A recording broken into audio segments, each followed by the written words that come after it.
নমস্কার বন্ধুরা, দিশানের রান্নাঘরে সবাইকে স্বাগত। আশা করছি আপনারা সকলেই ভালো আছেন। আজকে আবার একটা নতুন রেসিপি নিয়ে চলে এসেছি। আজকে আমি বানাবো গাটি কচু দিয়ে গুলে মাছের তরকারি। চলুন তাহলে ভিডিওটি শুরু করি, আপনারা পুরো ভিডিওটি দেখতে থাকুন। দেখুন, আমি গুলে মাছটা প্রথমে কেটে নিচ্ছি। নদীর গুলে,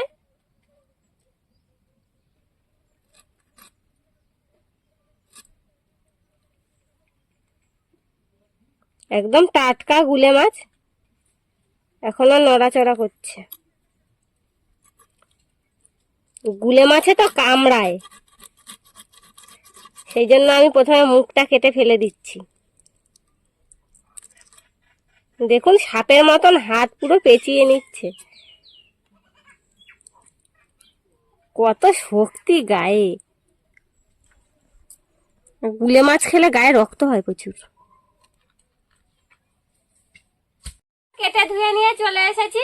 উনুনটা জ্বালিয়ে জল গরম করতে বসিয়ে দিয়েছি। এইবার গাটি কচুগুলো সেদ্ধ করে নেব। আজকে গাটি কচুটা সেদ্ধ করে রান্না করব। দেখুন, কচুগুলো তুলে আর ধুয়ে নিয়েছি। বাড়ির কচু, এখনো বড় হয়ে পারেনি, সবে ছোট ছোট হয়ে আছে। সবে হচ্ছে তো, একটু ছোট, সেই জন্য সেদ্ধ করে রান্না করব, ছাড়াতে সুবিধা হবে। কচুটা সেদ্ধ হতে হতে আমি সব মশলাগুলো তৈরি করে নেব।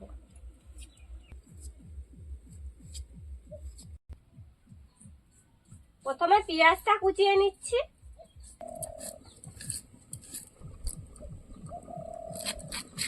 এবার কাঁচা লঙ্কা কেটে নেব।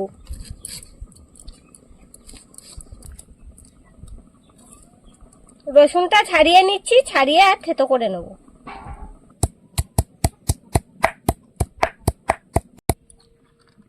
এবার লঙ্কা বেটে নেব।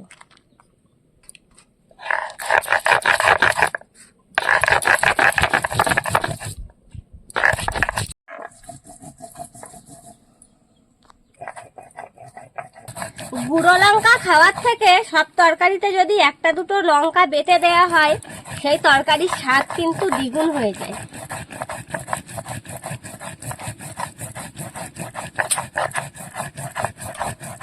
বাটা হয়ে গিয়েছে, এবার তুলে নেব। লঙ্কাটা একটু বেশিক্ষণ ভিজিয়ে রেখে দিলে বাটতে কোনো সমস্যা হয় না, হাতের উপরে অত প্রেশার পড়ে না। হালকা করে ডলা দিলেই ভালো সুন্দর মিহি বাটা হয়ে যায়। মাত্র দুবার বেটেছি, তাই দেখুন কত সুন্দর মিহি হয়েছে বাটাটা। এবার আমি জিরেটা বেটে নেব।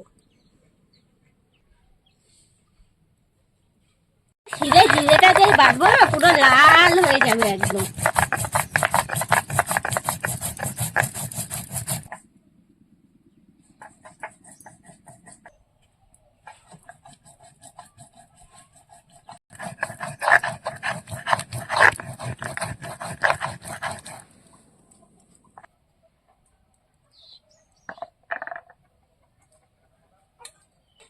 মশলা বাটতে বাটতে কচুটা সেদ্ধ হয়ে গিয়েছে। এবার ঠান্ডা জলের মধ্যে নামিয়ে কচুটা ছাড়িয়ে নেব।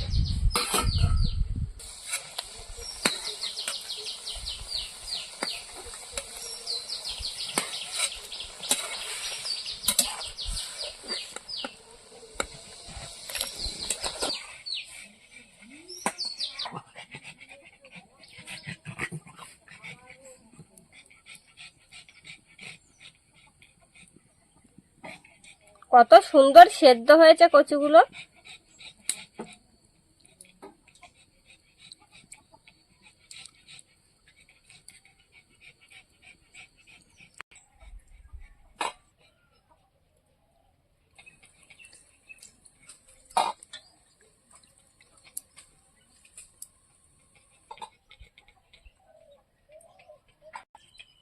কচুটা সেদ্ধ করে রান্না করলে একরকম স্বাদ লাগে, আবার কাঁচা রান্না করলে আর এক রকম স্বাদ লাগে।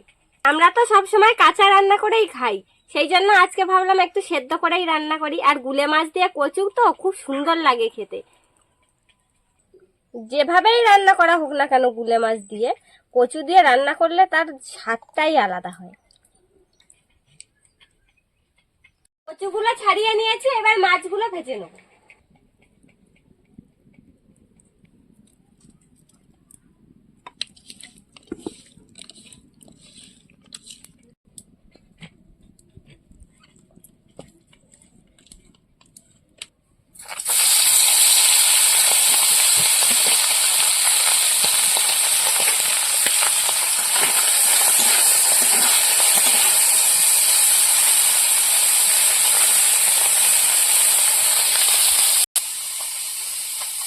মাছগুলো ভেজে নিয়েছি, এবার নামিয়ে নেব।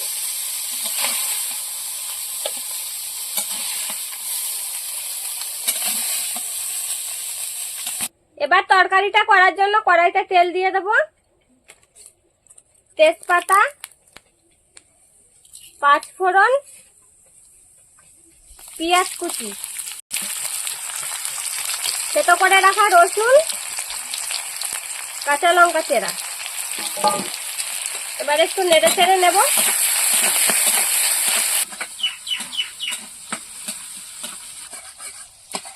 এবার সেদ্ধ করা কচুর গাঁটিগুলো দিয়ে দেবো।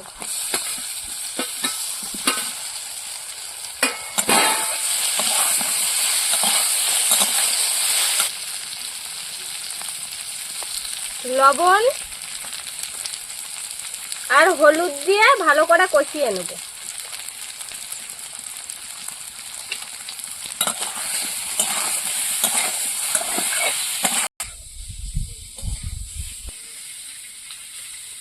এইবার লঙ্কা বাটা দিয়ে দেব।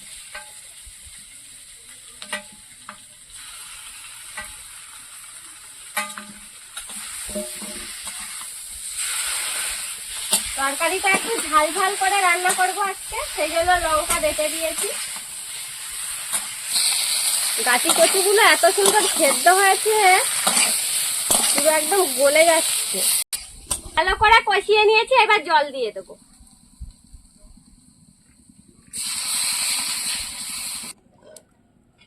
পরিমাণ মতন জল দিয়ে দিয়েছি, এবার তরকারিটা ফুটিয়ে নেব।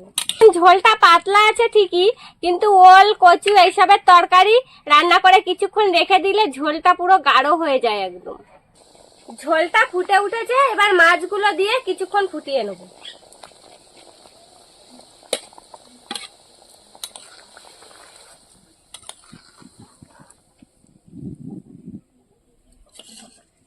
কচুটা যেহেতু সিদ্ধ করা, সেই জন্য তরকারিটা হতে বেশিক্ষণ লাগবে না, অল্প একটু ফুটিয়ে নিলেই তরকারিটা হয়ে যাবে। বন্ধুরা, আপনারাও এইভাবে বাড়িতে তৈরি করে খেয়ে দেখবেন, দারুণ স্বাদ লাগে খেতে। আর এরকম আরো নতুন নতুন রেসিপি দেখতে আমাদের চ্যানেলটিকে সাবস্ক্রাইব করবেন, আর অবশ্যই পাশে থাকা বেল আইকনটি প্রেস করবেন, তাহলে আমরা নতুন কোনো ভিডিও আপলোড করলে নোটিফিকেশন আপনাদের কাছে পৌঁছে যাবে। আর কে কোথা থেকে দেখছেন কমেন্ট করে বলবেন, তাহলে আমরা আরো নতুন নতুন ভিডিও করার আগ্রহ পাবো।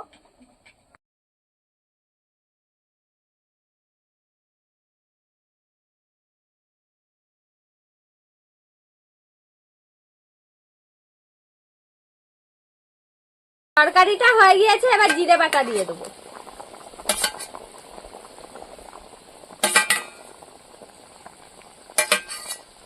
জিরে বাটাটা দিয়েছি, এবার আরেকটুখানি ফুটিয়ে নেব। তরকারি হয়ে গিয়েছে, এবার নামিয়ে নেব।